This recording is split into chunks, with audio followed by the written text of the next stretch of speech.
Selamat siang, jumpa lagi dengan Denok Ayu Novel. Bagaimana kabar sobat semua? Sebelum kita mulai cerita ini, ayo silakan subscribe, like, komen, share dan nyalakan loncengnya untuk mendapatkan notifikasi terbaru ketika Mimin upload videonya. Bab 1082 berubah drastis. Lah kekasihku. Jawaban Dreamy Do membuat semua yang berada di sana tertegun. John Dao dan rombongannya merasa Dreamy Do biasanya sangat angkuh dan dingin, tapi kini, ia memeluk lengan seorang pria dengan mesra. Ini sangat mengejutkan. Pria dengan bekas iukalah yang tampak paling geram, ia menatap Dimas Wu dengan tatapan setajam pisau, seolah hendak menghujam tubuh Dimas Wu. Dimas Wu juga tampak terkejut, ia tak menyangka Dreamy Do akan mengatakan bahwa ia adalah kekasihnya. Dan setelah Dreamy Do berkata demikian, serombongan orang itu tampak lebih geram pada Dimas Wu.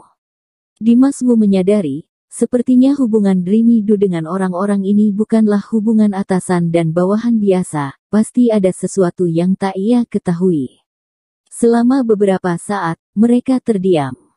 Akhirnya, John Dao menatap Dreamy Do lekat-lekat dan berkata, meskipun Yang Mulia ingin melindunginya, Yang Mulia tak perlu menggunakan cara ini. Hal ini akan memberikan pengaruh buruk pada reputasi Yang Mulia. Nada bicara dan ekspresi John Dao tampak tidak senang. Mendengarnya, Dreamy Do bersandar ke tubuh Dimas Wu, mereka tampak sangat mesra. Dreamy Do menatap John Dao dengan dingin dan berkata, apakah menurutmu aku bercanda? Dimas Wu mematung di tempat. Lah tak mengatakan apapun, ekspresinya tetap datar. Lah diam-diam bekerja sama dengan Dreamy Do. Lah berada di sisi yang sama dengan Dreamy Do, maka apapun yang dilakukan Dreamy Do, ia harus mengikutinya. Melihat sikap Dreamy Do, urat-urat di wajah John Dao perlahan tampak di permukaan, jelas ia sedang berusaha keras menahan amarahnya. Tiba-tiba, terdengar sebuah suara, John Dao, Yang Mulia kembali ke negaranya bersama orang yang dicintainya. Ini adalah hal yang menggembirakan, kenapa kau bersikap seperti ini? Semua menoleh ke arah datangnya suara. Tampak seorang pria dengan janggut putih panjang melangkah keluar dari kegelapan dan berhenti di hadapan mereka. Punggungnya masih tegap, meskipun sudah tua, ia tampak sangat kuat. Dan di belakangnya terdapat banyak orang, mereka semua memasang ekspresi dingin, tampak sangat kuat dan mengintimidasi. Begitu melihat pria tua itu, John Dao segera menyembunyikan amarahnya dan memasang ekspresi serius. Lah menatap pria tua itu dan berkata, aku hanya khawatir Yang Mulia telah diperdaya, dan karena rupanya ia serius, tentu aku juga merasa gembira untuk Yang Mulia. Keluarga Dao, kawal Yang Mulia kembali ke kerajaan, kata John Dao dengan nyaring. Segera, para pengikut keluarga Dao di belakangnya melangkah mundur dan membentuk dua barisan, memberikan jalan. Yang Mulia, mari kembali ke kerajaan. Setelah John Dao memberikan jalan, pria tua itu berkata pada Dreamy Do dengan penuh hormat. Dreamy Do mengangguk pada pria tua itu, maaf telah merepotkan. Lalu, ia menggandeng Dimas Wu dan melangkah maju. Pria tua itu beserta para pengikutnya mengikuti di belakang Dreamy Do. John Dao dan keluarga Dao mengawal di paling belakang. Selama sisa perjalanan ini, tak ditemui satupun hambatan lagi. Tak lama kemudian, rombongan itu telah tiba di ujung terowongan. Di ujung terowongan, Dimas Wu melihat hamparan tanah bersalju di hadapannya. Tempat itu sangat luas, tembok-temboknya terbuat dari balok es dan salju. Tempat ini tampak seperti dunia es, sangat indah. Balok es yang transparan memantulkan bayangan semua orang.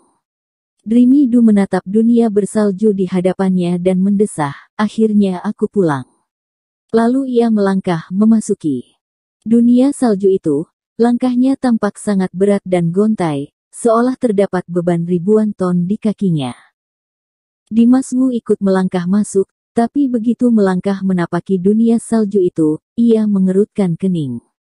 Lah melihat dua patung di sisi kiri dan kanannya. Patung itu diukir dari es.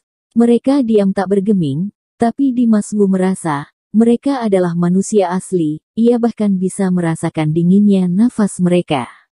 Dengan ragu, Dimas Wu melangkah maju di bawah pimpinan serombongan besar tentara. Setelah beberapa saat, akhirnya mereka keluar dari dunia salju ini dan memasuki sebuah benua. Pemandangan di hadapan Dimas Wu sangat mengagumkan. Pegunungan, gedung-gedung perkotaan, orang-orang yang berlalu lalang. Dimas Wu bisa melihat pemandangan yang sangat indah dari atas sini. Tempat yang dipijaknya saat ini berada sekitar 10.000 meter dari permukaan laut, dan ini baru setengah dari ketinggian total gunung es ini. Di manakah ini? Dimas Wu yang sejak tadi diam akhirnya tak dapat menahan diri untuk bertanya. Sebentar lagi kau akan tahu, Dreamy Du tersenyum penuh arti. Lalu, ia menjejakkan kakinya dan terbang. Melihatnya, Dimas Wu segera terbang mengikuti Dreamy Du. Setelah terbang beberapa saat, Dimas Wu mendongak dan menyadari, di atas gunung salju itu, terdapat sebuah istana besar. Istana itu berbentuk trapesium dan sangat tinggi, ujungnya tak tampak karena tertutup kabut. Istana itu menjulang tinggi ke langit. Dimas Wu sudah sering melihat bangunan yang menakjubkan, tapi istana es di hadapannya ini tetap membuatnya tercengang. Saat ia telah dekat dengan istana itu, ia melihat tulisan yang terukir di gerbangnya, Istana Jeushu. Darah di tubuh Dimas Wu berdesir, jantungnya berdegup kencang. Telah melewati berbagai rintangan dan tiba di benua Jeushu, dan bangunan menakjubkan ini adalah Istana Jeushu. Bukankah kau selalu ingin mengunjungi benua Jeushu? Kini kau telah tiba, bagaimana perasaanmu? Tanya Dreamy Du sambil tersenyum. Mata Dimas Wu terbelalak, ia menatap Dreamy Du dan bertanya. Jadi, kau adalah putri benua Jeushu. Meskipun saat pria dengan bekas iuka itu muncul, Dimas Wu telah bisa menebak hal ini, tapi ia masih merasa ragu. Tak mengerti, kenapa putri benua Jeushu mengambil resiko memasuki benua lain, berpetualang dan membunuh 6 jenderal, hanya untuk kembali ke benuanya sendiri. Tapi kini, kebenaran telah terungkap, Dreamy Du rupanya adalah putri benua Jeushu. Dreamy Du mengangguk, benar. Dimas Wu kembali bertanya, jika kau adalah putri benua Jeushu, kenapa kau mengambil resiko memasuki benua lain, ikut berpetualang dengan kami, dan kembali ke benua Jeushu dengan cara ini? Aku punya alasan tersendiri, setibanya di istana, akan kujelaskan padamu, jawab Dreamy Du, lalu lanjut terbang menuju istana Jeushu. Dimas Wu tak bertanya lebih lanjut dan terbang mengikutinya. Yang mulia, John Dao dan beberapa bawahannya menghampiri Dreamy Du dan berkata, kami akan mengawal yang mulia kembali ke istana. Dreamy Du mengangguk, lalu menambah kecepatannya. Sebagai putri benua Jeushu, Dreamy Du memiliki istananya sendiri. Meskipun ia jarang pulang, tempat itu selalu disiapkan untuknya.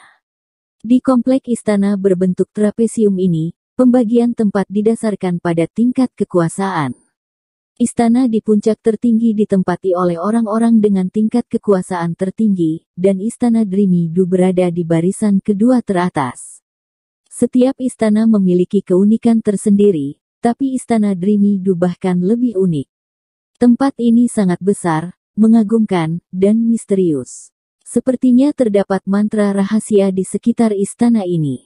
Membuat istana itu tampak sangat remang, sehingga orang di luar tak dapat melihat apapun di dalam istana ini. Dengan cepat, Dreamy Du tiba di istananya di bawah kawalan John Dao dan rombongannya. Baiklah, kalian pulanglah. Begitu memasuki istana, Dreamy Du langsung memerintahkan para pelayan menyambut tamu dan menyuruh John Dao dan rombongannya pergi. Yang mulia, kami akan berjaga di luar istana, kata pria dengan bekas iuka itu.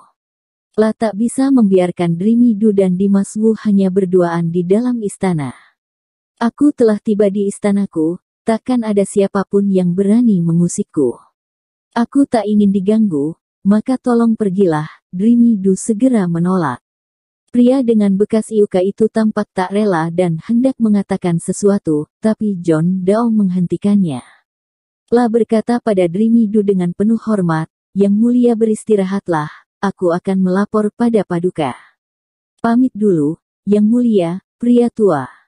Itu juga segera mengajak para bawahannya undur diri. John Dao juga memimpin keluarga Dao pergi meninggalkan istana. Pria dengan bekas iukalah yang paling terakhir pergi. Sebelum pergi, ia menatap Dimas Wu dengan tajam, tatapannya penuh rasa iri dan kebencian. Setelah semua pergi, Dreamy Du menatap Dimas Wu.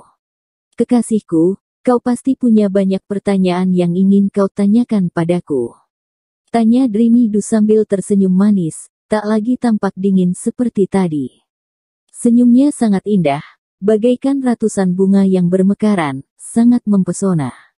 Tanpa mengubah ekspresinya, Dimas Wu bertanya, katakan, kenapa kau muncul di padang rumput itu, dan kenapa kau memilihku dan membawaku kemari?